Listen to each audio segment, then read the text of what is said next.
Stoke City have underwhelmed since relegation to the Championship in 2018 after a long period of 9 years in the Premier League. They've suffered a lot of bottom half finishes, the Potters, getting a bit too used to those, but can they start to move forward in the Championship? They've certainly got the resources to do it. They've got a talented coach in Steven Schumacher, who won the League One title with Plymouth Argyle in 22-23. And after investing heavily in lots of high potential talent last summer, can that investment start to come to fruition as the Potters look to build upwards in the Championship? Well, that's what we're about to find out in this Summer Deep Dive.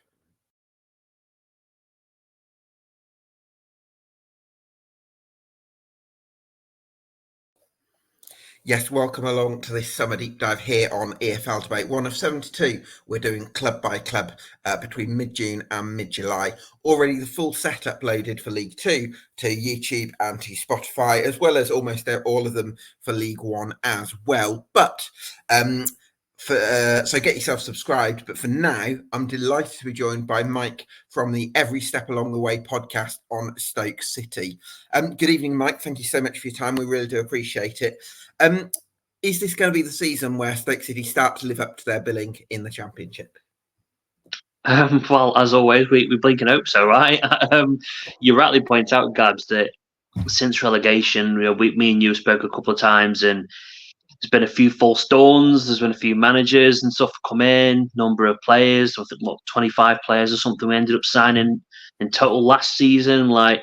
There's been a lot of rebuilds and rehashes of it, and we keep doing this where we go, oh, this is going to be the year, and never seems to work out. But we'll get into it. But I'm feeling confident that it might be a little bit different this time around. But I don't know if that's false optimism or what. We'll find out, I'm sure.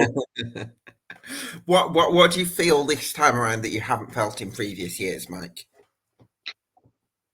I'd say that I think Schumacher is an interesting one. I think we've had a few different types of managers. We've had people who have, to be fair, some people have actually been relatively experienced, as well as those again, some people who've maybe come through the door with not much of a point to prove, or maybe seen as maybe just here for a bit of the money. I think Schumacher, he's still a relatively new manager to the game. Let's be honest, he hasn't really had years and years of high-profile management. So I think he's coming here with, again, very much a point to prove. I think he comes here with a style of play that gets fans off the seats. I think we saw that towards the back end of the season. Something that, to be honest, prior to that, we hadn't really seen much of. So I think he just offers you something that you want to see, and that's goals. And you know what? More than anything else, it's work rate. Something that we could, in previous years, probably say that Stoke players just haven't given enough of. Too many people coming here for a wage packet. And I don't think Schumacher, from everything he's said and everything he's shown, he won't accept people coming here who are here just for the money. Do you think that, obviously you've kind of nailed your colours, you've made your bed, if you like, in terms of your squad, because I think it was about 19 players that you brought in last summer. Some of them were on loan, but a lot of them were permanents. So do you think that the profile, the mentality of the players that you brought in, a lot of them being young, high potential types, are the right ones that you feel like you can build with, as opposed to groups that you've had in previous eras? I think so. I think one thing that we've had from the club and we've heard from players and stuff like that is the actual feeling around the club itself, in terms of how the players are getting on, is far better than it has been before. We interviewed Wouter Berger, and he said the same thing to us, me and Dan, and that he just feels like it's taken a bit of time for everyone to get used to each other. There's a lot of different cultures. There's a lot of people from different divisions. Some, obviously, again, like Bae Jun-ho, coming from South Korea. We've had, obviously, Wouter Berger coming from abroad in Europe. We've got players who have been lower divisions trying to make it.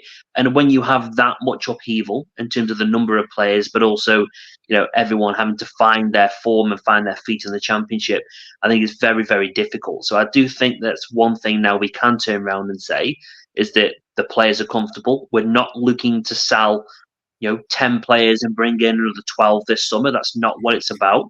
We want to build on what we saw towards the back end of the season and add a little bit to flavour to it. That's kind of where we want to go this year, I think. Yeah, absolutely. Stephen Schumacher, then, Mike, you've mentioned already that he's got that ruthless streak that you need in terms Mhm. of he's going to set certain standards and he's not going to drop them. Um, do you think that he's also a manager that's going to have that formational flexibility as well? Because when he was Plymouth Argyle manager, he inherited a pretty reliable 3-5-2 type template from Ryan Lowe. I think he tweaked it a little bit, but stuck to that. Mhm. But then once they got into the Championship, he switched to 4-3-3. So he is a manager that doesn't mind going to Mhm. adapting to different challenges with different formations. Is that something that you can see that he's building at Stoke City?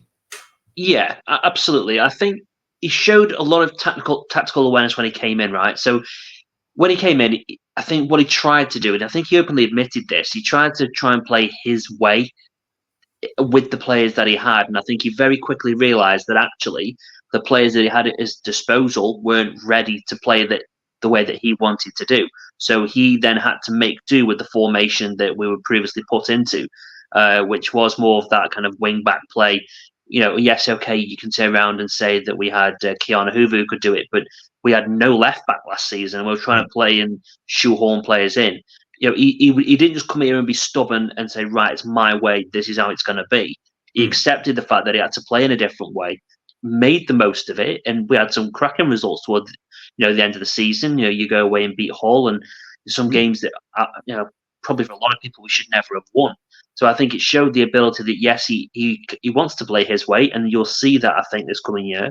But he's not afraid to play two holding midfielders if he has to. He's not afraid to revert to fullbacks. I think Eric Bocat, who we brought in, I think you're going to see that that's a player that could do that. So he's going to be bringing in people who will play his way, his mindset, the attitudes he wants to see. But I do think we're going to bring on players that can maybe play in more than one position, which Mm. gives him that fluidity and it gives him the option to change things. Certainly does. Where are Stoke City at as a club structurally then, Mike? Do you have more faith in the structural operation than you might have done a couple of years ago? Um, It's a tricky one, right? Because we had Jared Dublin, and Mhm. Jared was loved by a lot of people at Stoke in his short time here. You know, he was responsible, and well, you can't put everything at his door. I'm sure there's other people involved, but with Wouter Berger, who's very highly rated, Spurs wanted him last season, and they wanted him again in January. Looks like they might be after him again this summer. We'll see, but he was responsible for things like that. Again, the scouting awareness of Bejon Ho, who Mhm. is being linked to the likes of Son at Spurs in terms of the way that he's going to be and his impact. You got Million Manhoof as another player that he'd seen by the looks of it, and it's his scouting network, and that was something that we were seeing. Okay, a few duds, which every club signs a few duds Mm. in theory, but we were seeing some good talent there, and those three players alone would more than basically pay for everything that we'd previously done. So you get that, and then obviously Jared Dublin goes, and then we brought in a chap from Hull, who's now our new head of recruitment. So John Walters comes in, changes the head of recruitment, and John Walters, obviously been a diehard Stoke fan, is going to be his heart's in the right place. He hasn't really been a sporting director before, I think, is the official title. He hasn't done that, but A technical director, I think you might be actually. technical, yeah. I think on the Stoke website they call it sporting director, and I think I don't know what they want to call them. Either way, it's the same thing, posh job titles. But I think the one thing that John will absolutely give you, we talked about attitudes and personalities. There's no way John will go and sign someone who has got the wrong personality. He is the definition of the DNA of Stoke City for me. He demands hard work. You might not be the best talent in the world, but the one thing you will do is work. And if you have got any sniff of being a bad apple, there's no way you will sign. It doesn't make a difference who you are.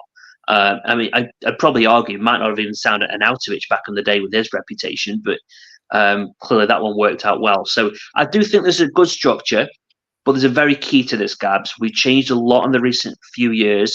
This needs to stay now. I think we did have a little bit of a habit of bringing people into the club who had links to managers. That was the one thing we said we Mm. cannot do. So I think that's really key. Yes, we've got John. He's going to be there. Fantastic. But the key was getting this head of recruitment in who wasn't linked to the manager. Because one day Schumacher will go. We know that. Every club does it. And we can't keep ripping up the book and starting again every single time. Do you know No who's club's the? successful. Yeah, absolutely. I 100% agree with you on that. It's a great point. Do you know who the head of recruitment is at the moment, by any chance, Mike? I always forget his name, Gabs. It's Darnborough. Darnborough, yeah. Yeah, From Hull. ex-Norwich, ex had no. Anyway, yeah, Lee Darnborough, maybe something like that. Yeah, I think he was at Hull and he was responsible. Well, again, responsible depends who you speak to. So the couple of people we spoke to at Hull said that he wasn't responsible for a lot of the good players that came in the recent times. Others say he had some good players. It's one of them. Depends who you want to believe. Proof's in the pudding for me. I don't care what he did at Hull or Norwich or anywhere else. He's got to prove it now with our structure, our budget, our scouting teams. He'll be judged in it over the next couple of windows for me. Yeah, 100%. I think the test for clubs in this era is being able to modernise and actually shop from as wide a pool of possible players as possible, because that increases your chance of getting the right ones, really, to put it that simply. How do you feel the squad's shaping up generally? You've got a lot of players under contract, certainly enough for two for each position in almost every area. So are you happy with the squad that you've got in place, and it's only a case of adding one or two? It's coming along. So I think going into this summer, we identified we needed a goalkeeper because we didn't have a permanent one.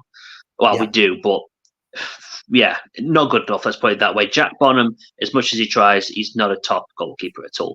So we needed a goalkeeper there. We brought in Johansson, who, yes, okay, he got relegated with Rotherham, but the stats were kind of showing that actually he was far better than what obviously Rotherham suffered. So that was a great one to get in there, and Jack can be number two. We then needed a centre-back, a left-sided centre-back, importantly, one that we've always had right footers in our two centre backs. You need that balance. You've seen it with England. Like, you need the balance. And again, left back is another one that we identified. We brought in Bocat, who is playing right now and has had a cracking game so far. So, like, again, those three positions were absolutely massive. We had to get them right, and they're the first three people in the door. Ben Gibson is, for all intents and purposes, an experienced left-sided centre back. Put him alongside the likes of Ben Wilmot and maybe a couple of the younger players. Dixon, who was highly rated and wanted by a number of Premier League clubs. I think he's 17 or 18. I think he is. Do you think he could be fourth centre back this season, Dixon, Mike? Oh, sorry, say again. Sorry, do you think Dixon, who you mentioned there, could be fourth choice centre back this year? I think he's going to have to be, because again, if you've got the likes of Chelsea and I think AC Milan and stuff were linked with him and stuff like that, if that's the case, you can't. I mean, I'm not being funny, but we're Stoke City. We're not Man United, right? We haven't got the lure of keeping him away from those types of clubs. So I think if he's going to be signing for us and he's going to be staying, he's got to have a chance. So I'd say that's going to be cup games. I think you're going to see the likes of him. It's a lot to ask a player like that to start championship games. I don't think that's going to happen. But we've got to find room for him, as we do for the likes of Solskjaer. Yeah, talk to me about Solskjaer, Mike, because I know there's a lot of excitement around him at the moment. Yeah, again, another one which I think it was Chelsea, Inter Milan, and another foreign team who were looking at him, and there was real concern that we were going to lose him. The best compliment you can place on Sol's kind of shoulders, and it's very easy to lose track because he's obviously Mama Sedabi's son. Obviously Mama is loved by Stoke fans, but you've got to take that out of the equation. And I think Sol comes into the team, and he did so probably early on last season, and he never looked at a place once. When you're talking about a 17-year-old in the Championship who doesn't look at a place in his first few games, that says he's got the ability and he's got the talent. He reminds me, actually, of Kobe Mainoo. He really reminds me of that type of a midfielder. Now, it's a long way to go before he's at that level, but the way in which he puts himself about on the pitch, I think that's definitely what you're looking at there. He needs a lot more time and a lot more experience, but another one who is going to have to be around that first team picture if we are to keep him. He signed a 3-year deal. about 2 days ago. So we'll see. Yeah, he's not signing up without assurances. Although I No. imagine the reason he didn't go to Milan was because he found out they didn't have any oatcakes over there. So it's like, I've got to stay in Stoke. Exactly. Yeah, exactly that. Why would you want to go to Milan? So, but I want to talk to you about Victor Johansson, the goalkeeper that you've signed from Rotherham. This is one of the best shot stoppers in the Championship, certainly. So I imagine you're feeling pretty hopeful that he's going to help reduce your goals against column this season. Yeah, I think so. I think any club who's successful, okay, yes, you need a striker, of course you do, but you've obviously got to keep them out at the other end. More importantly, the midfield and other players. If you haven't got a top striker, can help score goals. But if you're going to concede 2 or 3 at the other end, it's irrelevant, right? So I think he comes in. He costs what, 900,000? That's just nothing, is it? In terms of football money these days. So I think it's a very good deal to come in. He's still relatively young, so he's going to have plenty still to learn, and he's got plenty of time on his side. He knows that he's going to be number one as well, which is great. But I think importantly, it's the knock-on effect of a good goalkeeper and someone who's confident. The defense, we saw this when we lost Travers back to Bournemouth. Like, Barnum comes in, and I don't think the players are very confident. They were very nervous. And I just think having a competent goalkeeper, someone the defence can trust in, it's a mutual relationship. It's a unit. It's not just one player. So I think he's going to be able to offer us that. And yeah, you're right. Shot stopping, well, that's the name of the game, really, isn't it? At the end of the day, no one crosses the ball anymore. It's always tip-tappy football across the 18-yard box and cutbacks and everything like that. So I don't think you need to be the greatest in the air in terms of goalkeepers anymore, to be honest. Yeah, absolutely. Yeah, hopefully he can make a massive difference from that point of view. I think his distribution might need a little bit of work for the style that you want, but I definitely think he's going to be a massive plus. Junior Chamadou, Mike, I'm really excited about, because I think whenever you take a super high potential player, I'm always that's stepping up 2 leagues. I'm always really excited to see what they do the season after the first season, because I always think the first season, it's like they might come to lots of excitement, but actually the first season is about just getting their feet under the pitch, whatever the expression is, getting used to the level. And actually it's the second season where they can really start to show that potential. I'm hoping that'll happen with Junior Chamadou. I'm with you.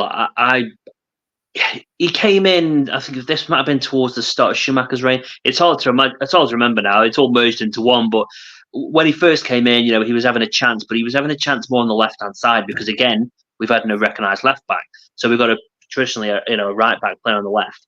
And, again, he was great. I think he was 19 at that point. And, again, the size of him and the experience and his tactical awareness and his positioning is, for what I saw, fantastic. And I've been saying to Dan and other people, like, for me, he is going to be a multi-million-pound defender in the future, and it's a big claim to make. But the bits that I saw about him before he came, and the makeup and just how he puts himself about, I've got every confidence in him. I think he was multi-million. Like, he could be worth 8 figures this time next year. He could be, yeah. Again, there's not season. Like, he could massively appreciate in value, I think. I mean, how many top right backs are there? There's not many around. They're a bit, it's a bit like left fullbacks in general.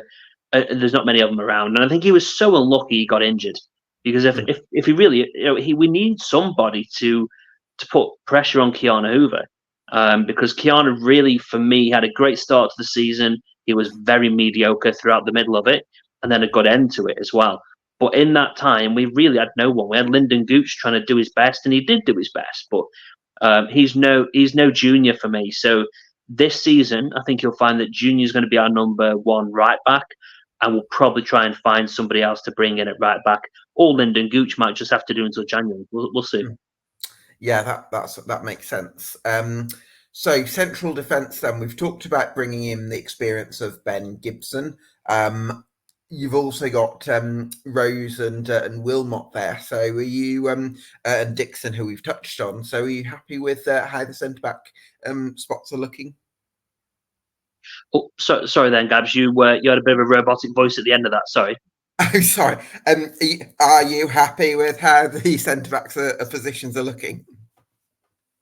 Oh, so okay. Yeah, sorry, Gabs. It's gone really robotic. It's hard to make you out. Are you happy with how the centre back positions are looking? Happy with the centre back positions? Yeah, absolutely. Like I say, I think Ben Gibson coming in left centre back, absolutely what we needed. Ben Wilmot for me is I still think he's a top defender. Again, he had a bit of an injury, come back, and he wasn't great. He was really probably not fit. So for me, absolutely, I think I would have him and Gibson in there. Very happy. We got Jaden Dixon, who's going to be in there as well. We do probably need one more centre back because again, like I said, we've got Michael Rose. I get we got Michael Rose, but I still want one more. I'm being greedy. I want one more. Interesting. Okay, so that might mean Jaden Dixon gets loaned out possibly. So we'll see. Bocat then, Mike, you mentioned there that he's having a good game in your pre-season friendly at the moment. You got Ender Stevens, who's probably, if we're being a little bit cruel, he could be on his last legs a little bit. Whether that's fair, I don't know. But Bocat, I don't know if you've been able to get any reviews on him as a signing from elsewhere, or whether you think he's a promising addition. I mean, the bits that we've kind of seen from Bocat really is that he's pacey, and I've seen that tonight. I think we've just scored a third goal, which is great. He's done really well. In this first game, anyway, he's pacey. He can defend, but again, I mentioned like the whole like fullback situation and being able to bomb on. And the bits that I've seen tonight, he's not afraid to try and link up with the striker almost and kind of move around. I just think we've been so desperate. You mentioned Ender Stevens. Like, in fairness to Ender, when he's fit, he's a pretty solid defender. You know what you're going to get from him. He's just a good, solid defender, but he isn't the future. And I think Bocat, we got him for I think it was 1 point something million. It wasn't expensive, and I think it was maybe a 3 or 4 year deal. So from an FFP perspective, it's a drop in the ocean. But we just need someone with pace and someone with legs who hopefully isn't going to get injured every 5 minutes. That'd be nice. Yeah, 24, decent age as well. He's the sort of age where you're confident that he can really influence things short term, but also has a little bit of growth potential as well. So absolutely, so hopefully he can make an impact. Where was I? Central midfield then. Weiterberger, Mike. Talk to me about Weiterberger and how important he's going to be to this stylistic evolution we're seeing under Schumacher. He plays that kind of pivot role in midfield, something that Schumacher really values. So he's somebody, like I said, who told about 6 months ago that Spurs scouts were down looking at him, and it kind of went away, and then it kind of in January kind of started to come back again. And he's a player that try their best to kind of. There's no one I can't really pinpoint who he's like, but he really gets around midfield. He's got that little bit of pizzazz. He's got a bit of he's got a good little pass on him. He dominates midfield. When he's on form, he absolutely dominates. He's just a really good, solid all-round midfielder. Some people have compared him to the likes of Steven Nzonzi as well, which Steven was not a bad midfielder. The argument being, well, Mike, just to explore that point, I would have had Nzonzi pegged as more of a physical specimen than Weiterberger, who I think is more of a playmaker, perhaps. Yeah, that's what I mean. I get your point. I wouldn't necessarily say he's like Steven Nzonzi myself, but that's kind of where the comparisons come. I think maybe it's the Steven Nzonzi when we beat Liverpool 6-1 at home, for example, right? Steve, you may or may not remember the goals, but Nzonzi was fully capable of an absolute perler. He was able to attack. He was been able to be a playmaker, yes, but I guess that's maybe what people might be referring to. But I just think, he is a bit of a playmaker, but he's also not someone that I can think of and go, well, he played 15 different, defense splitting passes. He just keeps everything ticking over nicely. And I mean, if Spurs offer us the reported 10 to 12 million quid that we want, I think he'll be gone this summer. But I think it'd be a big mistake for Wouter. Look, he's potentially a really good player like Beijing Ho, but they need another season in the Championship for me. It's a little bit too soon. Interesting, but I suppose if you're looking at it from the club's point of view, to get £12 million in, it's something that I've not seen Stoke City do. That I unless maybe as a fan you'll tell me a specific instance, but I can't remember in the last um, 20 years, 15 years, where Stoke City have taken a young player and they've massively improved at Stoke, and then you've sold them on. There's been cases where you've had great players that have then started to fulfil their potential elsewhere, but not necessarily that Stoke would be part of that linear trajectory. So for me, for Stoke to be able to get an 8-figure fee for them, I think that'd be quite a nice milestone. Bearing in mind as well, I think he cost us about £3 million last season.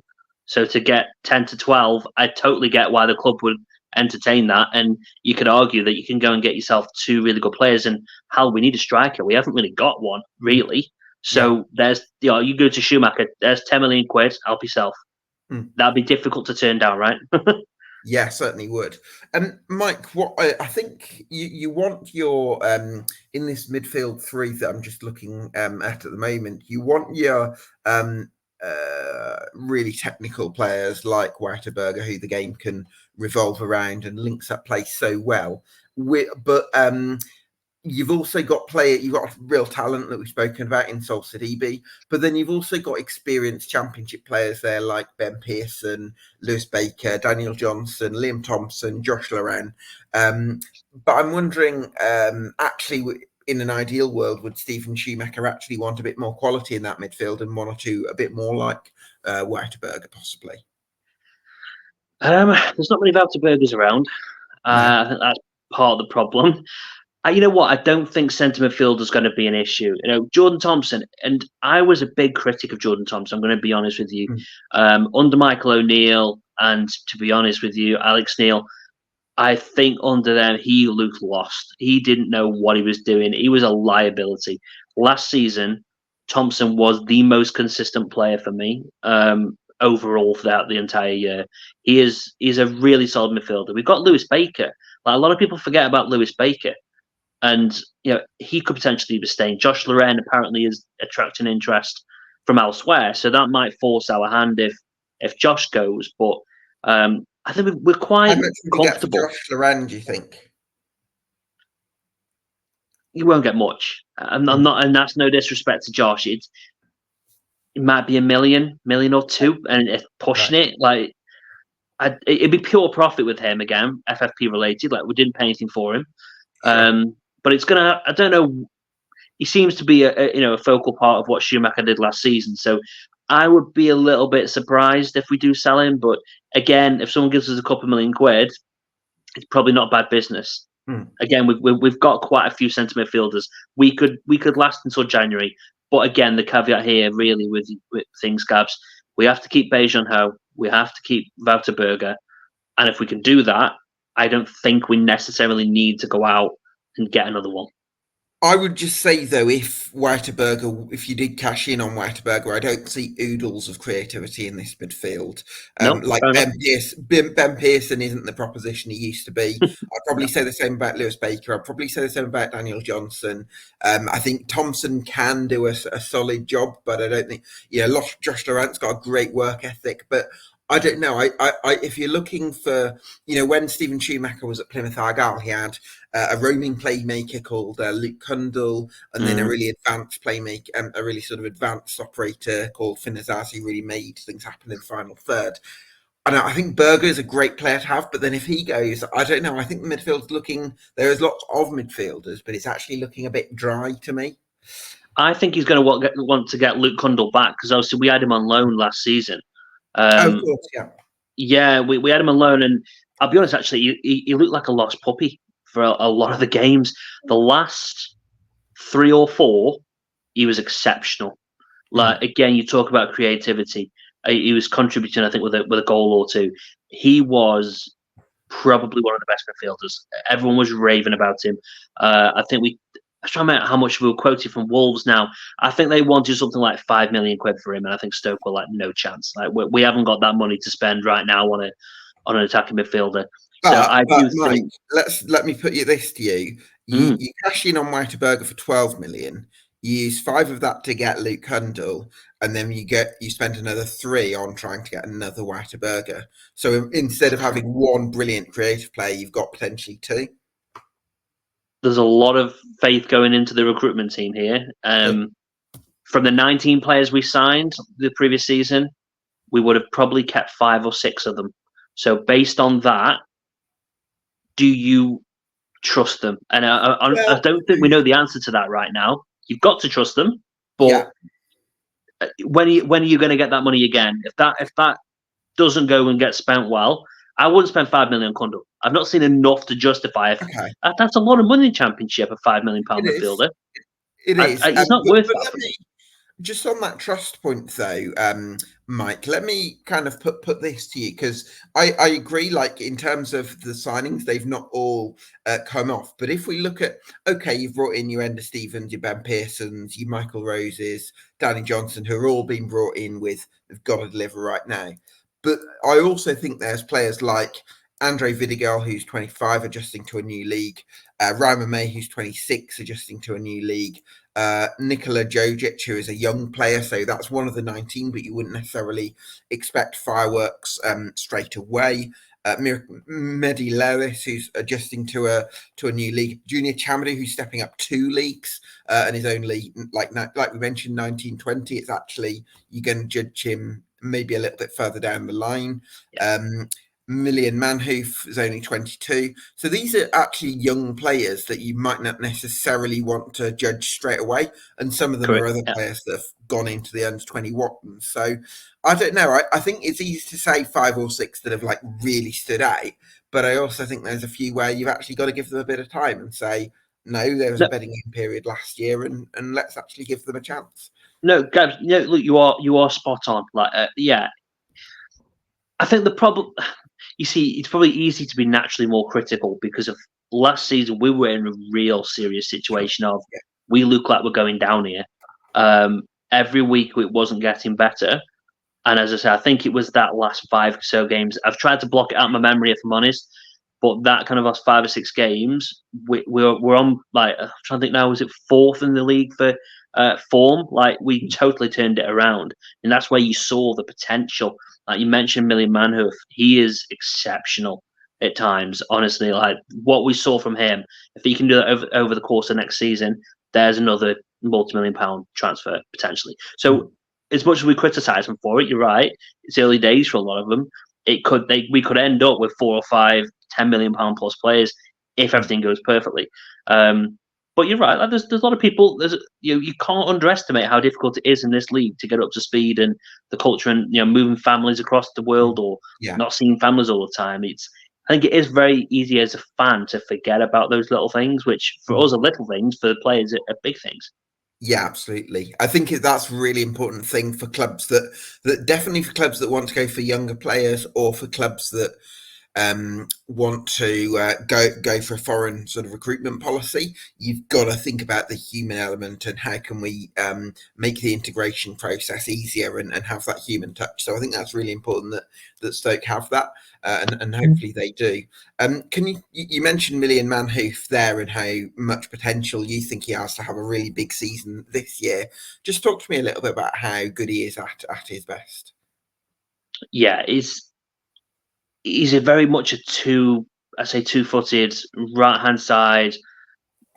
I won't say striker. He's probably an inverted striker, or inverted wing grab, probably, so something Inside like that. forward. Yeah, exactly. Inside forward. There's whatever term you want to give him these days. So yeah, he's very much he's fast, super fast. He's skillful, like step overs galore. He loves them. He can beat his man. He's just clever. He's a very, very clever player. He come in January, and it was an interesting one because when he came in, everyone was like, "Why the hell are we signing another attacking player? We've got no defenders." And it was a choice between a defender and Million. And clearly, they decided that Jared Dublin and Schumacher, that they were going to bring him in. I think it was £3 million that he cost as well. He's just you have to see him, Gabs. His pace and his trickery. Two-footed, players. It sounds so ridiculous, but two-footed attacking players, naturally two-footed, then there's not many of them around. That even, again, you look across like the England team and the amount of players that are one-footed, and these are proper high-level internationals. This guy can use both feet, and he has got an exceptional shot on him. He's one to watch for the entire division for me next season. Right, there you go. Yeah, well, that's certainly a little tip. I'm looking forward to seeing 3 million Manhoof in the Championship next season. So the central forward position, I think you've mentioned that you could do with one. For now, the options that you've got are Niall Ennis, who you brought in last summer, Ryan May, who you also brought in last summer, and Emre Tezgel and Nathan Lowe, who have always been very highly rated in the youth setup. I'm wondering if I think Tezgel was MK Dons out on loan last season. I'm wondering if him or Nathan Lowe could be loaned out this year. But if you were to start the season with Ryan May as a false nine, how would you feel about that? Yeah, I think Ryan's got, again, a lot of potential about him. He reminds me, and I've said this on the podcast, he reminds me a bit of Harry Kane in not necessarily a finishing ability, or else he wouldn't be with Stoke. Let's start right there.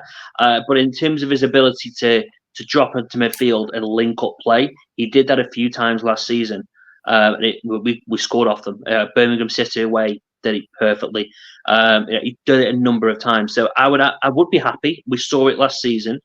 The caveat to that, again, though, we have to get far higher up the pitch because we can't just leave a man on his own when the midfielders are so deep, right? So I think that's really you've got to important. have wide forwards that are cutting inside and Absolutely. really And for large parts of when he was fit, and he picked up an injury and stuff like that, but when he was fit, he didn't really have that, if I'm honest. So I think I'd love to see a fit Ryan Mai. You mentioned Lowe and Tezgel. Well, Lowe had his chance, and he did score. An important goal, I think, away at Bristol. He had his chance, and he did good, but he needs men's football and maybe drop down a little bit like Tezgel did. Drop down, go and make a name for yourself, go and score, 10, 15 goals in a season with someone who's maybe fighting for something, not someone fighting relegation, someone who's maybe looking for that top 10, top 6 team. Emre did that. He scored a few goals for MK Dons. He was really well liked at MK Dons. I think they probably would have kept him again. But what you're going to find next season, Gabs, I mean, Tezgel scored 2 goals tonight again. So, he's a natural finisher. So for me, Lowe goes out on loan this year, having had his chance. Not say it's over, but he's had his chance. And he needs to go and figure out what type of a striker he wants to be, because we don't know. He's not, hanging on the shoulder of the defenders. He's not that type of player. He's almost not even a target man. I don't think we know what he is. So he needs to go and find himself. Tezgel, he is that. He will hang on the shoulder. He will break the lines, and he can finish. So he needs to be given a chance this year. So for me, we absolutely need a striker. Dwight Gale obviously left. He was never really very good for us, but we got him about 5 years too late, really. Tyrese Campbell, big one. We've talked about Tyrese, me and you, in the past, and Ty is going to have to find himself a new home now. So all of a sudden, as you said, you've got Niall Ennis, who, in fairness to the guy, he's a hard worker, but his finishing left a lot to be desired. And Ryan, if he doesn't find his shooting boots, we've got then nobody at all to put the ball in the net. Which, in terms of a central striker. I mean, you say that, Mike. I wouldn't rule out the possibility that Emre Tezgel has a massive spurt in his development, because this is somebody who at 16, 17 was one of the most talented, highly sought after young players of his age group, possibly in Europe or even the world. And so actually, is there he's now 19, 20, I think, something like that. So I'm thinking, actually, is there a world where if you give him, keep the door ajar for him to, maybe start pre-season and, got a couple of goals tonight, which is great. Actually, is there a world where he could give Shuey something to think about and actually start the season, end up starting the season on fire and just taking everyone by surprise? Because for me, I'm not sure I'd rule that out. 100% not. I want him around the club. I just think I think he might be 17. I still think that's 17 or 18, something like that. I lose track, guys. These players look like they've been around for a while. But 18, but 18, yeah. Either way, he's a young player. And like I said, I think his actual finishing ability, from what I've seen, I would say it's probably even better than Ryan Myers, personally. I think he's got a very, very big future. It was either him or Lowe that got Newcastle United interested in him before he decided to stay with the club. Well, the Again, thing about Lowe is I remember speaking to Ben Rowley on yeah, last year's podcast, and Ben was actually saying that although there's more external interest in Emre Tezgel because he's got incredible stats on Football Manager and everyone's lots to talk about him in sort of the wider footballing world. Actually, internally, people felt like there's a world where Nathan Lowe might actually make the initial transition better because he's more of a physical specimen. So, yeah. so that was interesting to think, actually. I think both of them have got big futures. Just in the way that we play right now, there's more room from an Emre than there is a Nathan. I think that's kind of where I feel we are. Also, Emre, to my eyes, Nathan Lowe is going to get him behind and use his physicality. Whereas actually, I think if I look at the central forward role at Stoke, it's actually going to lend itself quite nicely to dropping in between the lines at times and linking play and maybe bringing the wide forwards into the game than necessarily always trying to get in behind. Because if you've got a centre forward that's always stretching the line, somebody, where's the space for Million Manhoof to get into, for instance? So that, yeah, and that's where you talk about that, that fluidity and the ability to switch things around. It's a very good arsenal to have because a one-dimensional team gets found out very quickly, don't they? Absolutely, yeah. Well, I've mentioned wide forwards there, and I'm wondering: can Andre Vidijal lift his game? Because I think if Andre Vidijal starts to find some form like he threatened on the opening day of last season against Rotherham, I think that could kill two birds with one stone. Because on the one hand, you've got Vidijal showing the ability that we know he has, somewhere in him, and also the possibility that it means you've got Beijing Ho going into as one of the attacking midfield options, which means that you could then have Wouterberger, Beijing Ho, and then that actually makes your midfield look a bit funnier, funkier as well. So that's where I'm wondering how close is Andre Vidijal to maybe hitting the levels that he'll be aiming for. I do think the talent is there with Vidigal. Again, you rightly point out, start the season, and for a good handful of games, I think about the volley, I think, against Watford that went into the bottom corner. Like those moments when he was on form, it was actually, funny enough, it's when the sun shines, which, let's hope we get a bit more sun over this summer than we've got now, right? And I think he'll score plenty of goals. As soon as that sun went away, the guy disappeared. But I think in all seriousness, I think this is where we talked about like niggling injuries getting in the way sometimes. Change of manager, obviously, is another factor there, and different demands and stuff like that.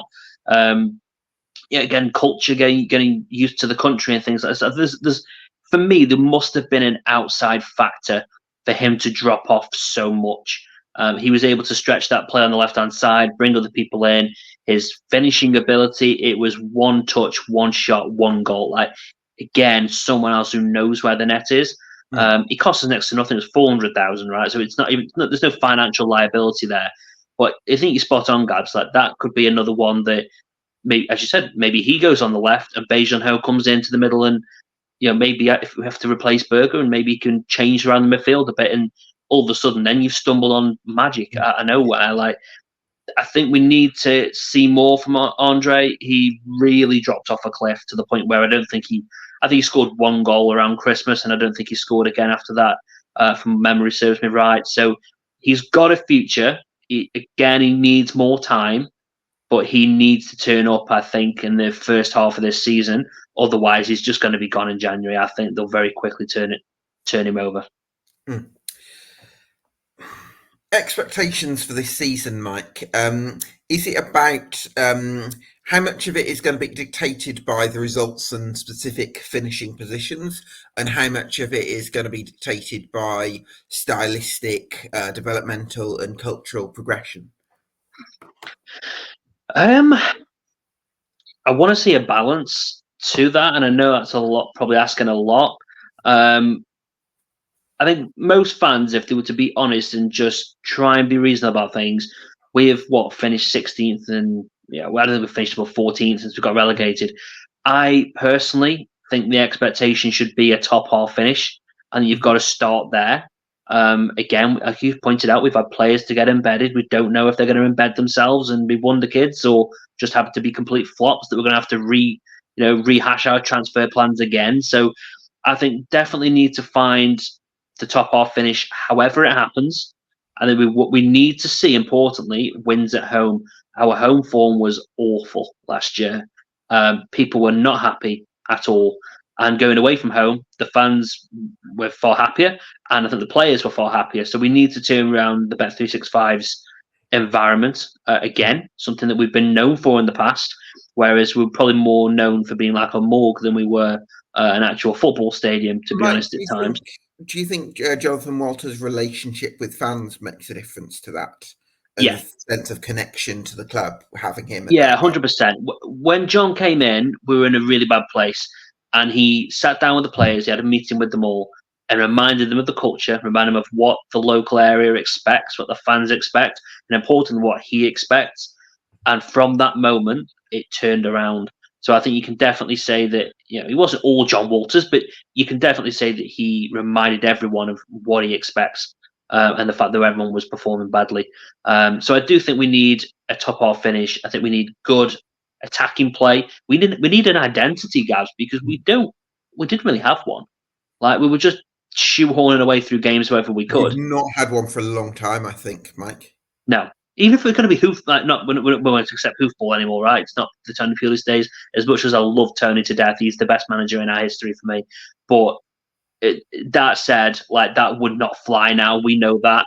So if we can find that happy medium between attacking play and at least effort, and we're not going to win every week, but we want to see effort. And if we see some home form, win a few goals in there, top half finish, everyone will think that's a good season.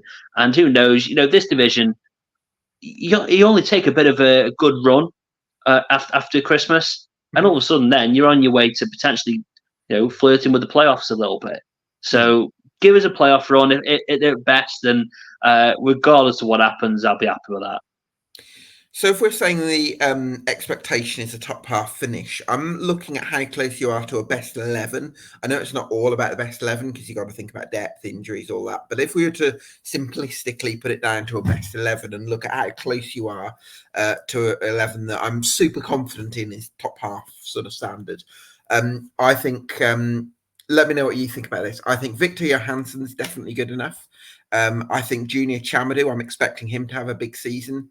Ben Gibson, I think, is good enough.